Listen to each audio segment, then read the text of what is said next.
In March of 1891, when city officials in Boston's North End finally broke the locks on the basement morgue of St. Mercy General Hospital, they discovered 213 detailed patient files. Each was marked with the same cryptic notation, * called to glory during sacred treatment *. What made these files terrifying wasn't just the sheer number of deaths over those 16 years, but the identical final symptoms that matched no known diseases of the era. The Catholic diocese immediately sealed all records, but not before investigators copied documents revealing a pattern so disturbing it would challenge everything the Irish immigrant community believed about divine healing. Before we dive deeper into this chilling tale of St. Mercy General Hospital, I need to tell you something. This channel isn't for everyone. Only the bravest souls dare to explore the darkest corners of America's religious history. And few channels have the courage to tell the stories we tell here. If you're one of those rare individuals who isn't afraid to uncover the terrifying truths that powerful institutions tried to bury, then hit that subscribe button right now. And I want to know, comment below and tell me what city or state you're listening from. Are you brave enough to be part of our community of truth seekers? Let's find out together what really happened in those basement chambers of St. Mercy General Hospital. The story I'm about to tell you begins in 1874, but its roots stretch back to the terrible potato famine that drove hundreds of thousands of Irish Catholics to America's shores, carrying nothing but hope and desperate faith. Boston's North End in 1874 was a maze of narrow cobblestone streets where Gaelic could be heard more often than English. The Irish immigrants crowding into the three-story tenements had fled starvation in their homeland only to face a different kind of desperation in America. Yellow fever outbreaks were common. Factory accidents maimed workers regularly, and childbirth claimed mothers at alarming rates.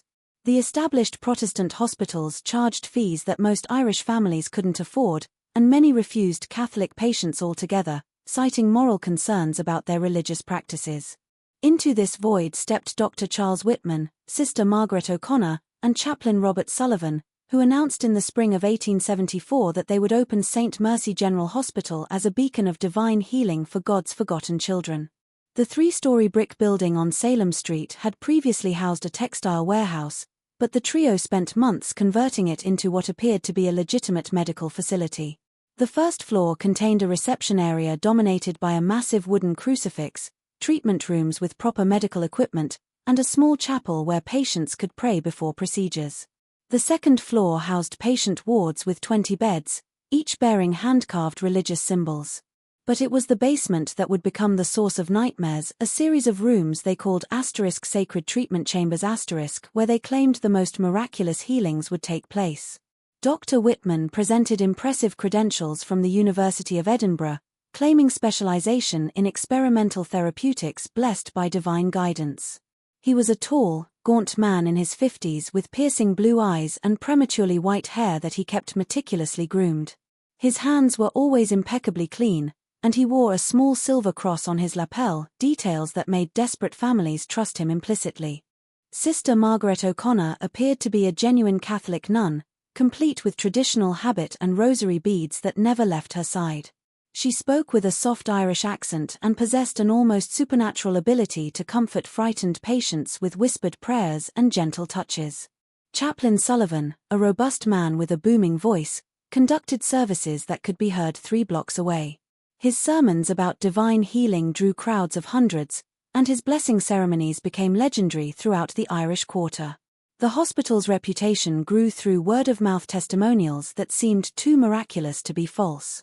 Families whispered about relatives who had entered St. Mercy with terminal consumption only to emerge completely cured after receiving blessed treatments in the basement chambers. Stories spread of broken bones healing overnight, of children's fevers breaking instantly after receiving sanctified medicine, and of elderly patients regaining strength they hadn't possessed in decades. The treatments were always free for families who couldn't pay, funded, according to Dr. Whitman, by generous benefactors who wished to remain anonymous in their Christian charity. What made these testimonials particularly convincing was their specificity. Margaret Flynn would tell anyone who listened how her 7-year-old son Tommy had been dying of pneumonia when she brought him to St. Mercy in desperation. After 3 days of sacred treatments, Tommy was running through the streets again, healthier than he'd ever been.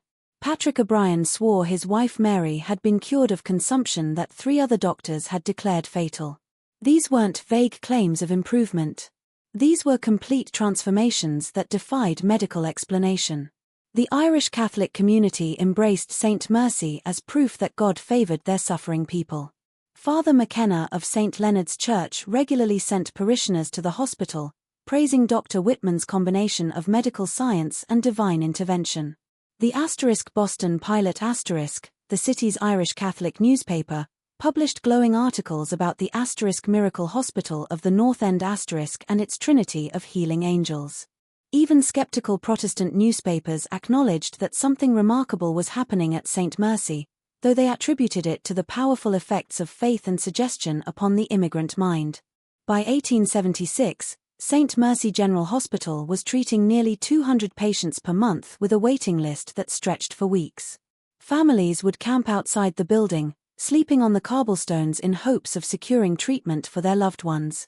Dr. Whitman instituted a selection process he called Divine Guidance *, claiming he prayed over each application and accepted only those patients whom God revealed were ready for healing.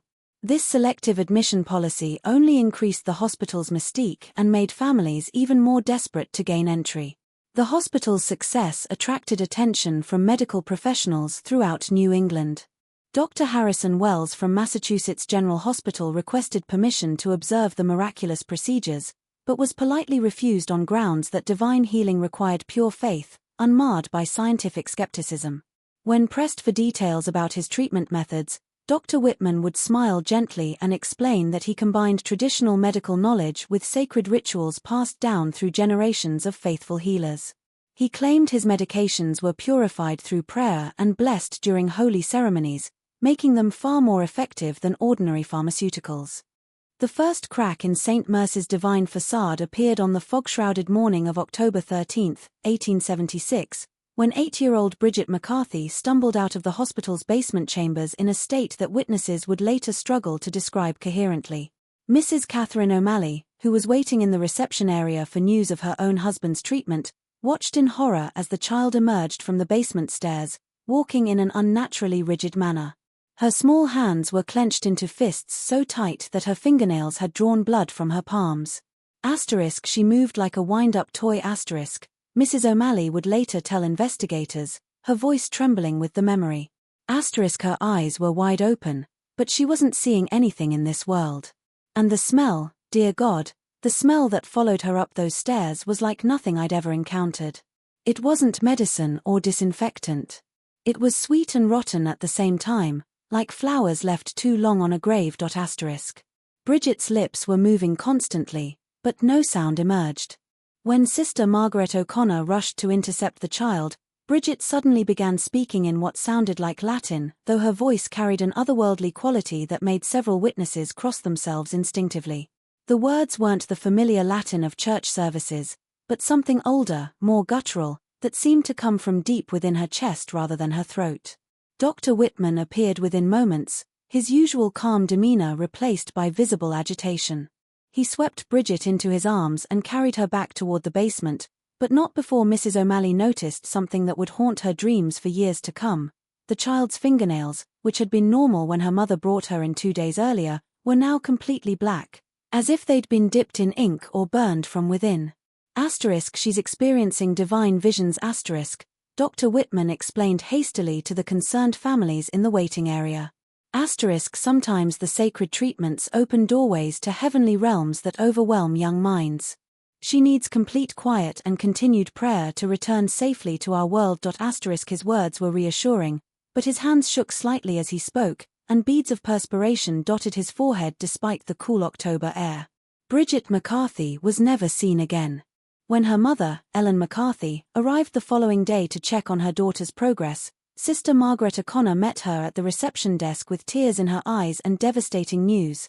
Little Bridget had been called home to God during the night, her small heart unable to withstand the overwhelming joy of divine communion. The child's body, they explained, had been so transformed by holy light that it was no longer suitable for earthly viewing and had already been blessed and buried in the hospital's private cemetery behind the building.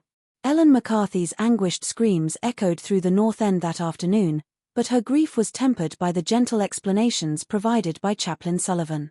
He spent hours with the bereaved mother, explaining how blessed she was to have given birth to a child so pure that God had chosen her for immediate sainthood.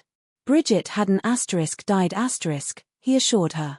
She had graduated to a higher realm of existence and was now interceding in heaven for other sick children who needed healing. The story might have ended there, just another tragic loss in a community accustomed to death, except for what happened 3 days later. Mrs. O'Malley's husband, Patrick, emerged from his own basement treatment, completely cured of the tuberculosis that had been slowly killing him for months. His recovery was so complete and dramatic that it overshadowed any lingering questions about Bridget McCarthy's strange final moments. Patrick O'Malley lived for another 37 years, dying peacefully in his sleep at age 79, his lungs perfectly healthy until the day he died. Word of Patrick's miraculous cure spread through the Irish Quarter like wildfire. And by the end of October, St. Mercy General Hospital had more applications than ever before. Ellen McCarthy, despite her grief, began telling neighbors that perhaps her daughter's sacrifice had somehow contributed to Patrick's healing. Maybe Bridget's pure soul spoke to God on behalf of Mr. O'Malley she would say through her tears. Maybe her death wasn't meaningless after all. But Mrs. O'Malley couldn't forget what she'd witnessed, and she began paying closer attention to the other patients who received basement treatments. Over the following months, she noticed a disturbing pattern. Patients who entered the sacred treatment chambers fell into 2 distinct categories. Those who emerged completely cured, like her husband, and those who never emerged at all. There seemed to be no middle ground, no partial recoveries or gradual improvements.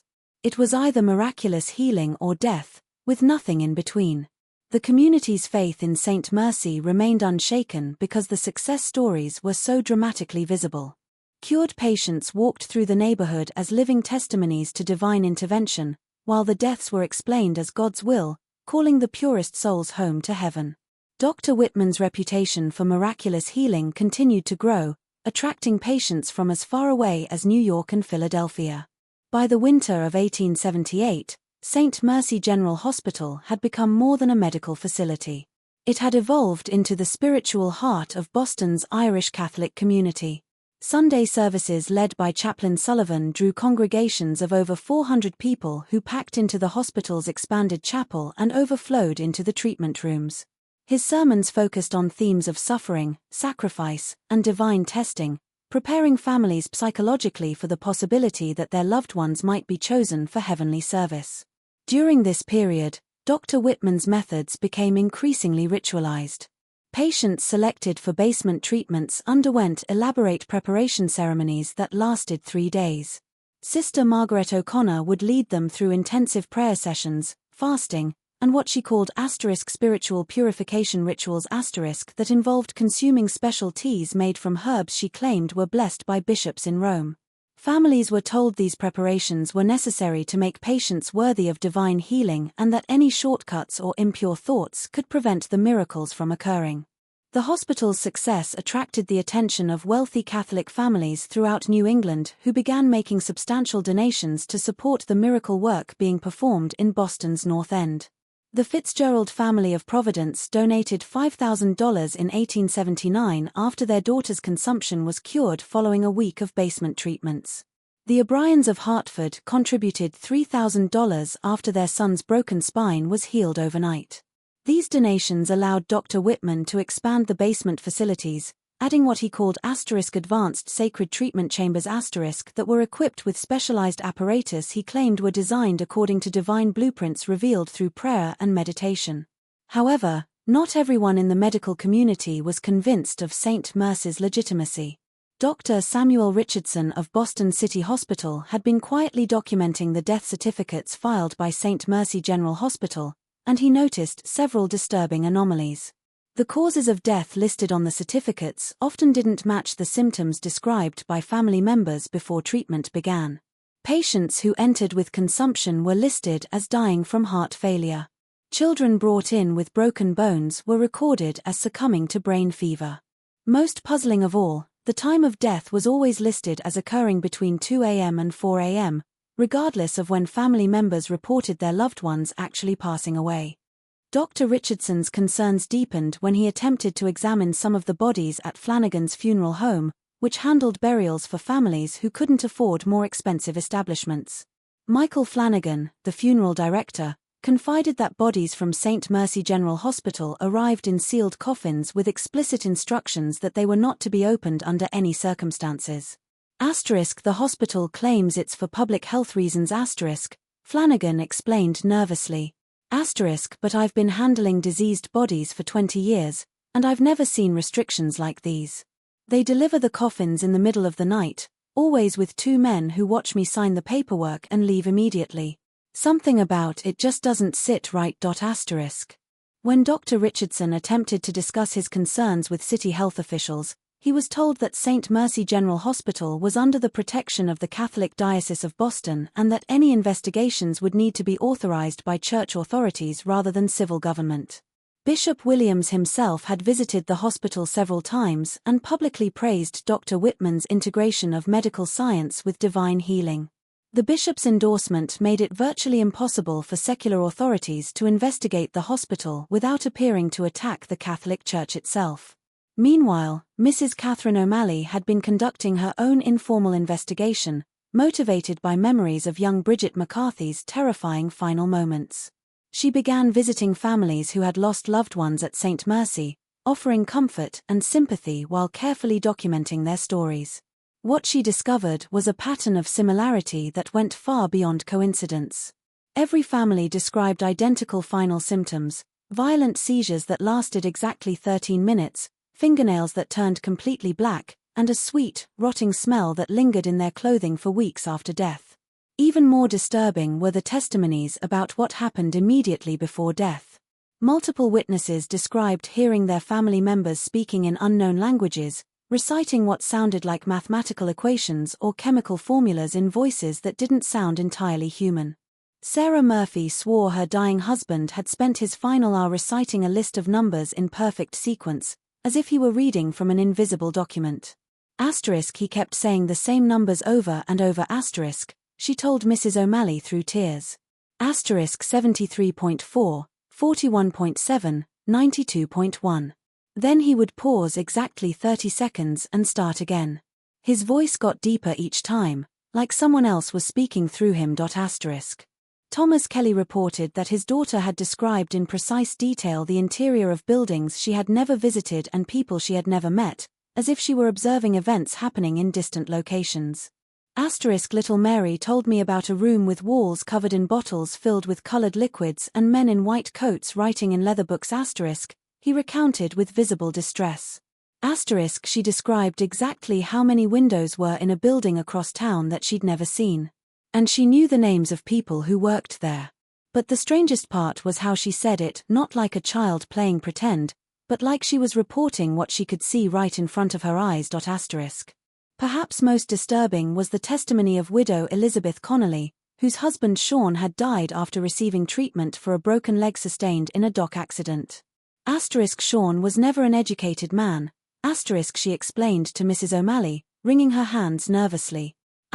He could barely write his own name, but in his final hours, he was speaking perfect Latin. Not the Latin from church services, but something else entirely. Father McKenna came to give last rites, and even he didn't recognize the words Sean was saying. The priest told me later that some of it sounded like ancient medical terminology that only university-trained physicians would know. Elizabeth's account became even more chilling as she continued.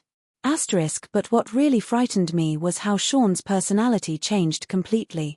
He became cold and calculating, asking me questions about our finances, our family connections, and whether anyone would come looking for him if he disappeared. These weren't the confused ramblings of a dying man. They were the methodical inquiries of someone gathering intelligence. When I asked him why he wanted to know such things, he looked at me with eyes that didn't seem like his anymore and said, "Information has value, Elizabeth. Everything has value if you know the right buyers." Mrs. O'Malley also documented the case of young Timothy O'Brien, aged 12, who had been brought to St. Mercy with severe pneumonia. His mother, Margaret O'Brien, described symptoms that defied medical explanation. Timothy began speaking in what sounded like German or some other foreign language. Margaret reported, her voice barely above a whisper. But he was also drawing pictures, detailed diagrams of mechanical devices and chemical apparatus that number 12-year-old should be able to imagine, let alone draw with such precision. When I asked him where he learned to draw such things, he said the pictures were already in his head, waiting to be drawn. The most unsettling aspect of Timothy's case was his apparent knowledge of future events. He told me exactly when the church bells would ring each day, predicted when it would rain, and knew which neighbors would visit before they arrived. Margaret continued. But he also predicted his own death down to the exact minute. On his final morning, he told me he would die at 3:47 in the afternoon and that his body would be taken away in a wooden box that same evening. Everything happened exactly as he said it would. Just when Mrs. O'Malley thought she was uncovering evidence of something sinister, she would encounter one of the miracle patients whose recovery was so complete and dramatic that it challenged her growing suspicions. Her own husband Patrick remained perfectly healthy with lung capacity that surpassed men half his age. Michael Sullivan had recovered from injuries sustained in a construction accident that should have left him permanently paralyzed, yet he now worked 14-hour days without showing any signs of fatigue. These success stories were impossible to dismiss or explain away, creating a maddening paradox that kept the community's faith intact, despite mounting evidence that something was terribly wrong. The winter of 1880 brought an unusually harsh blizzard that trapped Boston under 4 feet of snow for nearly 2 weeks. During this period, when the hospital was completely cut off from the outside world, neighbors reported seeing strange lights emanating from the basement windows at all hours of the night. The lights weren't the steady glow of oil lamps or gas fixtures, but flickering colored illumination that shifted between green, blue, and deep purple. When the storm finally ended and normal operations resumed, 17 patients who had been receiving treatment during the blizzard were reported as having ascended to heavenly glory during the sacred storm. The spring of 1881 brought an unexpected visitor to St. Mercy General Hospital who would forever change the course of events. Father Joseph Benedetti arrived from the Vatican's Congregation for the Causes of Saints, sent to investigate the miraculous healings that had been reported to church authorities in Rome. Unlike the local clergy who had embraced St. Mercy without question, Father Benedetti possessed a methodical, almost scientific approach to evaluating claimed miracles. He had spent 15 years investigating supposed divine interventions throughout Europe and had developed techniques for distinguishing genuine miracles from elaborate frauds. Father Benedetti was a small, quiet man in his early 60s with sharp grey eyes that missed nothing and a manner of speaking that made people feel compelled to tell him the complete truth. He spoke perfect English with only a slight Italian accent, and his extensive knowledge of medical science often surprised those who expected a typical parish priest. What made him particularly dangerous to any potential deception was his background in chemistry and anatomy, subjects he had studied at the University of Bologna before entering the priesthood. Dr. Whitman welcomed Father Benedetti with apparent enthusiasm, offering him complete access to patient records and treatment facilities. We have nothing to hide from God's representative, he declared publicly, though Mrs. O'Malley noticed that the doctor's hands trembled slightly when shaking the priest's hand. Our work here is blessed by divine grace and we welcome any opportunity to demonstrate the miraculous power of faith combined with medical knowledge. Father Benedetti began his investigation by examining the documented cases of miraculous healing, requesting detailed medical records from before and after treatment. What he discovered immediately raised concerns. The before records were typically quite detailed, listing specific symptoms, vital signs, and progression of disease. However, the after records were remarkably sparse, usually containing only a single notation. Patient responded completely to sacred treatment, all symptoms resolved, discharged in perfect health. When Father Benedetti requested to interview some of the miraculously cured patients, he encountered unexpected obstacles. Many of the most celebrated success stories had apparently moved away from Boston shortly after their recovery, leaving no forwarding addresses. Others had died from unrelated causes despite their supposed perfect health. Of the patients he could locate and interview, Several exhibited strange memory gaps about their treatment experience. They remembered entering the basement chambers and then waking up completely healthy, but had no recollection of what happened during the actual procedures.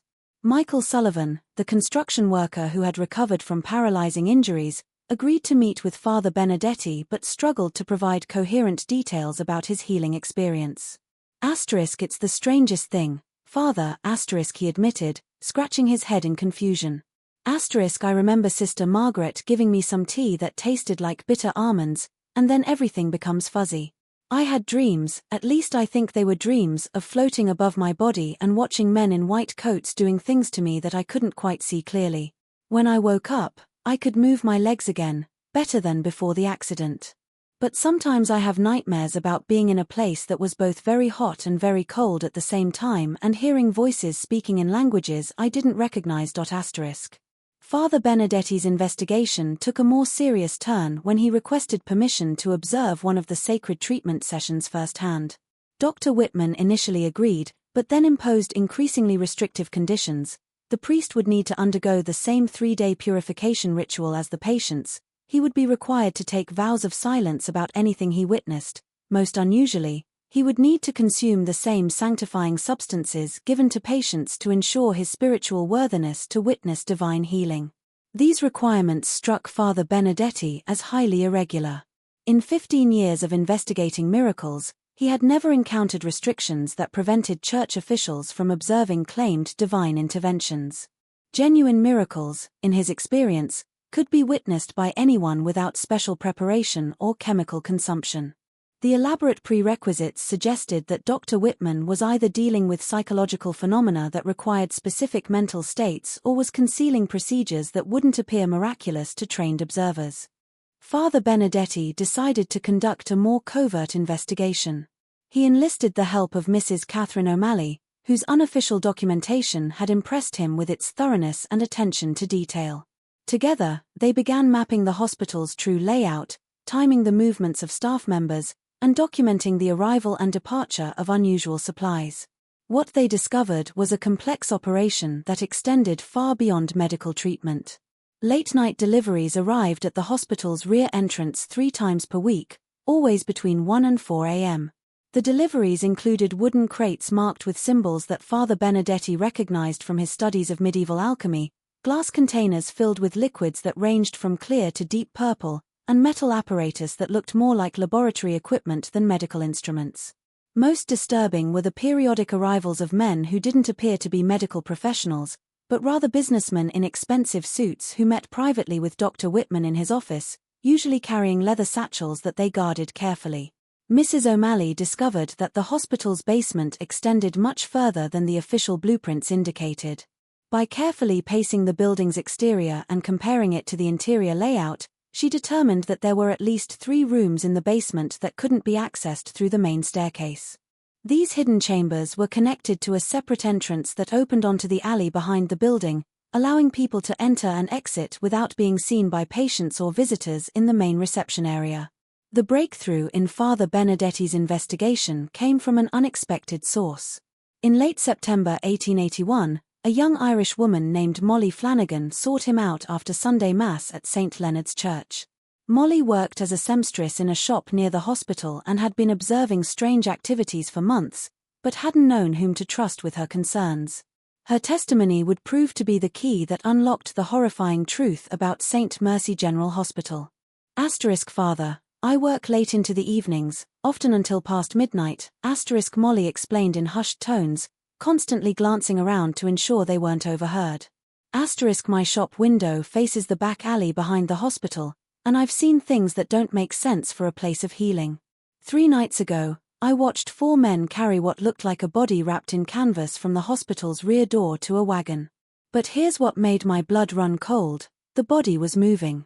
Not like someone who was alive and struggling, but twitching and jerking like it was being shocked with electricity. Molly's observations became even more disturbing as she continued.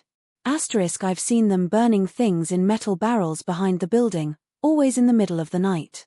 The smoke that comes from those fires isn't normal. It's thick and green, and it makes a smell that's so awful I have to close my windows even in hot weather. And Father, I swear to you on my mother's grave, I've heard screaming coming from underground. Not the kind of screaming you'd hear from someone in pain, but something else entirely. Something that doesn't sound entirely human. Father Benedetti realized he needed to gather more concrete evidence before making any accusations against such a respected institution. He arranged to spend several nights in Molly's shop, observing the hospital's rear activities through her window. What he witnessed during his surveillance would haunt him for the remainder of his life. On the night of October 3, 1881, Father Benedetti watched as Dr. Whitman, Sister Margaret O'Connor, and two unknown men in white coats emerged from the hospital's rear entrance carrying what appeared to be a wooden chest about the size of a coffin. The chest was making sounds, not the groaning of settling wood, but rhythmic tapping as if something inside was trying to communicate in code. The men loaded the chest onto a covered wagon and drove away toward the harbor district, returning 3 hours later with the wagon empty. 2 nights later, Father Benedetti observed a scene that convinced him immediate action was necessary. A well-dressed man in an expensive overcoat arrived at the rear entrance carrying a leather satchel and was met by Dr. Whitman. The two men spoke briefly before the stranger handed over the satchel and received a small glass vial filled with dark liquid in return. As the stranger held the vial up to the moonlight, Father Benedetti could see him examining it with the practiced eye of someone familiar with chemical substances. The transaction had the unmistakable character of a business deal rather than a medical consultation. Father Benedetti decided to break into the hospital's basement to gather definitive proof of whatever illegal activities were taking place. Using his knowledge of the building's layout and the staff's routine schedules, he gained access through a basement window that faced the alley on the night of October 8, 1881. What he discovered in those underground chambers would exceed his worst expectations and challenge his faith in humanity itself. The basement contained 6 rooms that weren't shown on any official hospital blueprints. The first room housed an elaborate laboratory filled with chemical apparatus, distillation equipment, and hundreds of glass containers filled with substances ranging from clear liquids to thick-colored syrups. Detailed notes in 3 different handwritings documented experiments involving various combinations of chemicals, with careful records of dosages, reactions, and what appeared to be human responses to different formulations. Father Benedetti examined the laboratory notes with growing horror as he realized the sophistication of the operation. The experiments were organized into distinct categories. Neurological response studies involved compounds designed to alter brain function and consciousness. Detailed charts tracked how different dosages of mercury-based solutions affected patients' ability to speak, remember, and recognize family members. Cardiovascular tolerance testing documented the effects of digitalis and other heart-affecting substances, with precise measurements of how much poison a human heart could withstand before failure. Most disturbing were the consciousness transfer experiments attempts to use chemical compounds to create states where patients would speak with knowledge they had never possessed. The notes described successful trials where subjects under the influence of experimental formulations had demonstrated abilities to read Latin texts, perform mathematical calculations beyond their education level, and describe locations they had never visited. The researchers believed they were chemically accessing some form of universal knowledge, though Father Benedetti suspected the truth was far more sinister. They were systematically destroying patients' minds while documenting the process for European buyers. The laboratory contained apparatus that Father Benedetti recognized from his university studies, but arranged in configurations he had never seen before. Copper coils were connected to glass vessels containing human organs suspended in preservative solutions. Electrical batteries were wired to metal plates designed to deliver controlled shocks to restrained subjects. Most chilling was a series of injection devices calibrated to deliver precise doses of experimental compounds directly into patients' spinal columns and brain tissue. Glass containers lined the walls, each labeled with cryptic codes and containing specimens that made Father Benedetti's stomach turn. Brain tissue samples were preserved in clear liquids marked with notations about the subject's final words and behavioral changes. Heart specimens showed evidence of chemical damage, with detailed notes about the progression of organ failure under different toxic exposures. Liver samples demonstrated the effects of prolonged poison exposure, documenting exactly how various compounds accumulated in human tissue over time. The second room contained medical equipment that Father Benedetti didn't recognize: metal tables with leather restraints positioned at precise angles, apparatus that looked designed to deliver controlled electrical shocks to specific parts of the human body, and instruments that appeared to be intended for surgical procedures on conscious patients. Most disturbing were the detailed anatomical charts on the walls marked with notations about optimal injection sites, maximum tolerance thresholds, and preferred extraction points for organ harvesting. Surgical instruments were arranged with military precision, each tool designed for specific procedures that seemed to prioritize data collection over patient survival. Bone saws were marked with measurements for precise cranial openings. Injection needles of various sizes were calibrated for different depths of tissue penetration. Collection vessels were designed to capture and measure blood loss, organ fluids, and other biological specimens during procedures. The most sophisticated equipment appeared to be designed for monitoring patients during experimental procedures. Mechanical devices tracked heart rate, breathing patterns, and body temperature while subjects underwent testing. Recording apparatus documented patients' verbal responses and physical reactions to different compounds. The entire setup was designed to extract maximum scientific data from human suffering while maintaining detailed records for commercial sale. But it was the third room that revealed the true horror of St. Mercy General Hospital.